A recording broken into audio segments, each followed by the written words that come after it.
सिर साहब बड़ी पेशरफ्त हो गई है, कल आपसे ट्रम्प कार्ड जी जी तुम हमेशा बैड न्यूज़ के साथ शुरू करती हो। मैंने तो अभी जिक्र ही नहीं किया कि नहीं, मगर हमेशा की बात है ना, तुमने आज भी बैड न्यूज़ कोई ना कोई, इमरान खान, बुशरा बीबी, फलाना टिंगड़ा, मतलब सारा वक्त यही बैड न्यूज़, कोई अच्छी खबर नहीं है हमारे पास।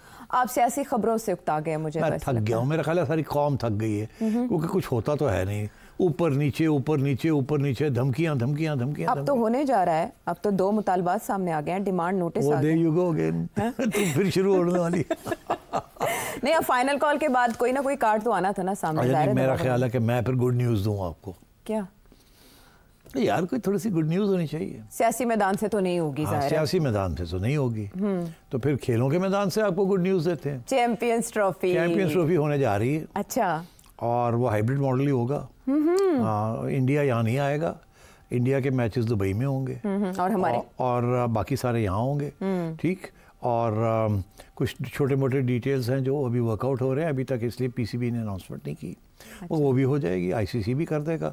और उसके बाद ये भी होगा कि जब हम इंडिया जाएंगे अगले साल, वहाँ अगले साल एक ख़वातीन की चैम्पियनशिप है आईसीसी की, एक ओडीआई सीरीज़ है, एक T20 सीरीज़ है वर्ल्ड कप, तो हम भी इंडिया में नहीं खेलेंगे। अच्छा। और हमारे मैचेस भी किसी थर्ड कंट्री में होंगे।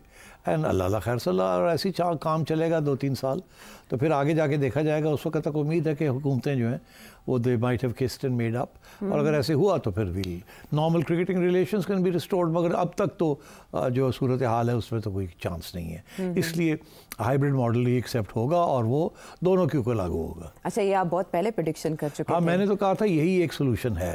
तो आपने क्या कहा था? वो सुना देना ताकि क्या पता लग जाए कि कब क्या कहा था। जो मैंने कहा था वही हुआ, और ब्रेकिंग न्यूज़ भी मैंने ही दिया। फिर मैं आपको सोर्स भी बता दूंगा। इसके बाद सस्पेंस बरकरार रखते हैं, सेठी साहब ने कब क्या कहा?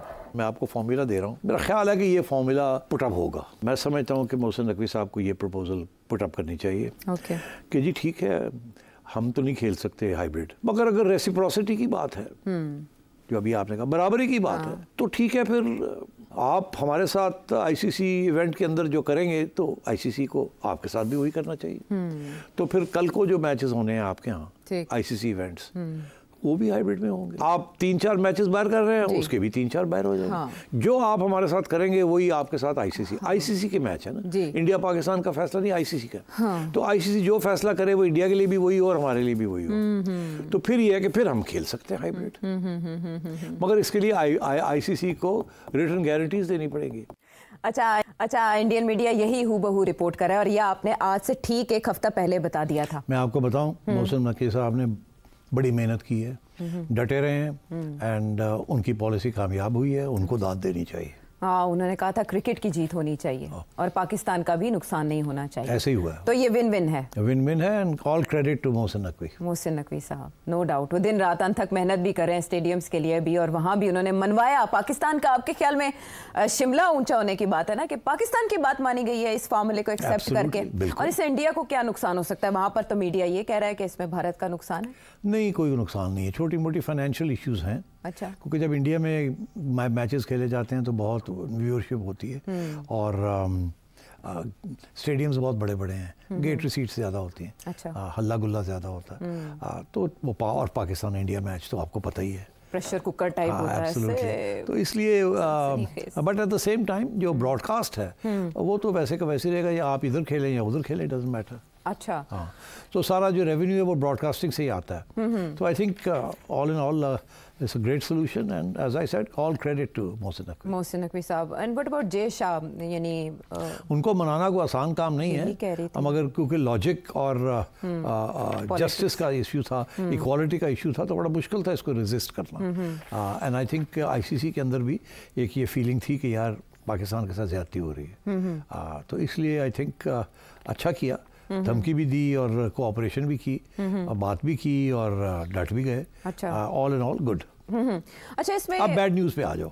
क्या मतलब, पॉलिटिक्स की तरफ हाँ, आप कह रहे हैं अच्छी खबर को हम अच्छी तरह ही सेलिब्रेट करते हैं, और अब शेड्यूल आ जाएगा ना। हाँ, अब शेड्यूल आ जाएगा। हाँ। ठीक है, चलें, यही खुशी काफ़ी है कि पाकिस्तान का मुतालबा मान लिया गया। फ्यूजन फार्मूला जो पीसीबी की जानिब से पेश किया गया था वो एक्सेप्ट कर लिया गया, और बहुत जल्द अनाउंसमेंट हो जाएगी। लेकिन उससे पहले ब्रेकिंग न्यूज़ सेठ साहब ने दे दी, और सोर्स भी बता दिया कि वो सोर्स है क्या।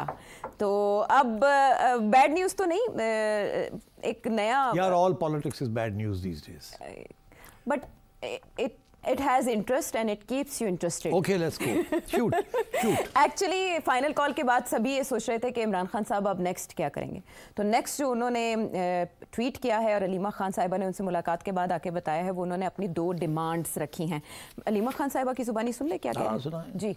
उन्होंने अपने 2 डिमांड्स आगे रखे हैं। एक डिमांड सुप्रीम कोर्ट के जो टॉप आपके 3 जो जजेस हैं सुप्रीम कोर्ट के सीनियर मोस्ट जजेस के नीचे एक JIT बनाई जाए। JIT 9 मई और 26 नवंबर की तहकीकात करें, उसकी रिपोर्ट छाया करें। और दूसरी डिमांड 9 मई के हवाले से और 26 नवंबर की वजह से जितने पॉलिटिकल प्रिजनर्स जेलों में डाले हैं इनको रिहा किया जाए। ये 2 डिमांड्स नहीं होती तो फिर इमरान खान ने कहा हम सिविल डिसोबीडियंस की तरफ जाएंगे। अगर इस मुज़ाकरात का एस्टेब्लिशमेंट ऑफर देती, उन्होंने कहा है कि ठीक है, जाके कमेटी बना के दे दी है, वो जाके मुज़ाकरात कर लें। अच्छा सिर साहब, कामरान मुर्तज़ा साहब JUIFA के रहनुमा बड़े सीनियर सियासतदान हैं, वो कहते हैं पाकिस्तान तहरीक इंसाफ बहुत बड़ी गलती करने जा रही है। और आपको तो याद होगा 2014 में भी बिल जलाए गए थे, सिविल नाफरमानी की तहरीक का इंदिया दिया गया था। ये वाकई अपने लिए मुश्किलात बढ़ाएंगे या हुकूमत के लिए? नहीं तो आई थिंक तुम आगे नहीं चली गई। क्या पहले तो ये नहीं डिस्कस करना कि उसके क्या मांग रहा है वो, फिर आप आए ना ये सिविल डिसोबीडियंस की तरफ। हाँ, उन्होंने ये कहा कि जुडिशल कमीशन बनाए और दूसरा ये कि अंडर ट्रायल कैदियों की रिहाई, ये 2 मुतालबात हैं। हाँ, तो अब बात ये है कि जुडिशल कमीशन बनाने में तो कोई हर्ज नहीं है, होनी भी चाहिए। मगर सियासी कैदियों को कैसे रिहा किया जा सकता है विदाउट ट्रायल? या बेल के लिए अप्लाई करें तो रिलीज़ हो जाएंगे। तो ये कहना कि जी 100 के सियासी कैदी है या 200 सियासी कैदी है उनको यूनिलैटरली रिलीज़ कर दिया जाए, अब मेरा ख्याल है रिलीज़ हो जाएंगे as part of a deal. मगर एज एन अनकंडीशनल डील तो नहीं हो सकते ना। तो इसलिए बिकॉज अगर वो उनको पकड़ के ले गए हैं तो जाहिर है उनके ऊपर चार्ज लगा है, FIR बन गई होगी ना अभी तक। तो अब FIR डिस्चार्ज तो नहीं होगी, वो तो बेल लेनी पड़ेगी, फिर आगे जाके देखना पड़ेगा। हाँ, सो ही शुड हैव सेड कि जी वो बेल के लिए अप्लाई कर रहे हैं और इनको गवर्नमेंट को रेजिस्ट नहीं करना चाहिए बेल के लिए। अच्छा। सो बट इन प्रिंसिपल तो डिमांड इज़ फेयर। अच्छा, just as a demand for judicial commission is fair. हाँ, लेकिन देखिए एक तरफ वो 9 मई और 26 नवंबर के वाक़यात की तहकीकात के लिए जुडिशल कमीशन का मुतालबा कर रहे हैं, तो वो कमीशन तहकीकात करता रहे और तब तक तो वो ये समझते हैं कि ये जो सारी अरेस्ट हैं ये बेबुनियाद हैं, ये बेजा हैं। तो जुडिशल कमीशन की तहकीकात तक तो रिहाई अंडर ट्रायल कैदियों की बकौल तहरीक इंसाफ होनी चाहिए। बात यह है कि कैदी जो होते हैं, जो सियासी कैदी होते हैं, जब भी नेगोशिएशंस होती हैं तो ये पहला डिमांड ही होता है कि सियासी कैदियों को रिहा कर दिया जाए, गुड विल जेस्चर। और क्योंकि उनको गिरफ्तार भी इसीलिए किया जाता है because they are political people और वो किसी मुहिम का हिस्सा होते हैं and so on and so forth, protest का हिस्सा होते हैं। तो मेरा ख्याल है this is a fair demand. But as I said कि अगर FIR काट दी गई हैं तो इनको बेल के लिए अप्लाई कर लेना चाहिए। I am sure they will all be freed. अच्छा, आपके ख्याल में ये अपनी इंटेंसिटी में एक सख्त डिमांड है सिविल नाफरमानी की तहरीक चलाने? हाँ, अब आइए आप दूसरी बात जो सिविल डिसोबीडियंस, ये मैं समझता हूँ ये बात करनी नहीं चाहिए थी उनको। एक तरफ वो एक डिमांड कर रहे हैं और फिर साथ ही थ्रेट कर रहे हैं। ये नेगोशिएशन के अंदर ये जो थ्रेट वाली बात होती है ना, इसको पीछे रखना पड़ता है। अगर आपसे कोई नेगोशिएशन करने जा रहे हैं और आप कहें ये करें, नहीं तो मैं ये कर दूंगा, तो फिर वो दूसरा बंदा कहता फिर कर ला। तो ये जो है ना सिविल डिसोबीडियंस की, ये पत्ता इस वक्त नहीं चलना चाहिए था।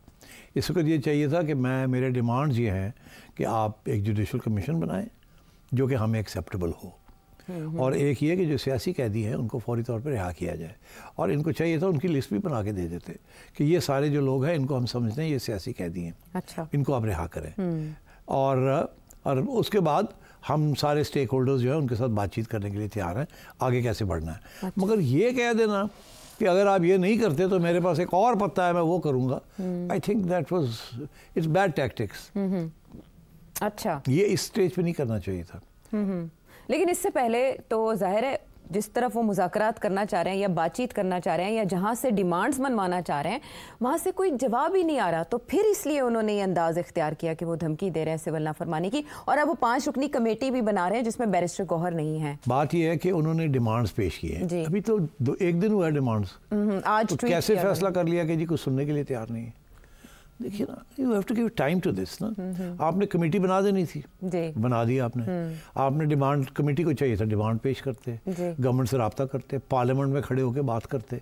फिर अगर उसके बाद भी गवर्नमेंट की तरफ से कोई जवाब ना आता, कोई उनकी तरफ से पेशकदमी ना होती, तो फिर ये कमेटी आके कहती खान साहब हमने पूरी कोशिश की है और गवर्नमेंट हमसे बात करने के लिए तैयार नहीं है, इस्टेब्लिशमेंट हमसे बात करने के लिए तैयार नहीं।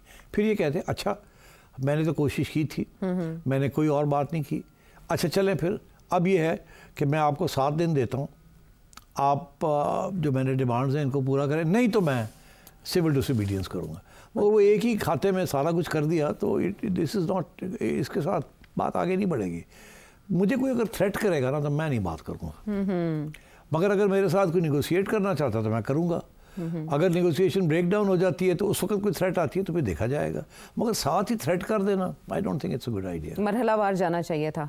तो ये जो कमेटी बनाई गई है, उमर अयूब खान साहब हैं, अली अमीन गंडापुर साहब हैं, सलमान अकरम राजा साहब, असद कैसर, इस कमेटी को आप कैसे देखते हैं कि सियासी रहनुमाओं? ठीक है, आई थिंक इसमें लॉयर्स भी हैं, क्योंकि लॉयर्स को आर्ग्यू करना आता है। अच्छा। और सियासतदान को भी आर्ग्यू करना आता है। तो मेरा ख्याल है it's a mixture of lawyers and political savvy persons। अच्छी बात है, गुड कमेटी। तो क्या हुकूमत अब इंगेज करेगी इन रहनुमाओं के साथ, इस कमेटी के करना साथ? चाहिए, करना चाहिए, करना चाहिए। अच्छा, फिर मगर ये मेरा ख्याल है पार्लियामेंट में होनी चाहिए। पार्लियामेंट में जाएं, खड़े हों, स्पीकर से रब्ता करें कि हमने कमेटी बना ली है, we want to discuss these issues.